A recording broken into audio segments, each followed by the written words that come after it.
காதல் யாரென்றால் உன்னை என்ன சொல்வேனே. நீயும் நானும் பொய் என்றால் காதலை தேடிக் கொள்வேனே. கூந்தல் மீசை ஒன்றாக ஊசி நூலில் தைப்பேனே.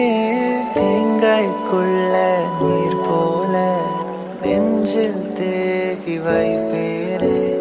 வத்தி குச்சி காப்பில் ரோஜா பூக்குமா? பூனை தேனை கேட்டால் பூக்கள் ஈர்க்குமா? முதலை குளத்தில் மலராய் மலர்ந்தேன். குழந்தை அருகில் குரங்காய் பயந்தேன். சேனாதிராஜா நாமதேசிய பௌத்ராய சத்குணதாசன் நாமதேசிய புத்திராய திவ்யன் நாமதேசிய இமாம் பராய துப்யம்.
கண்ணுக்குள்ளே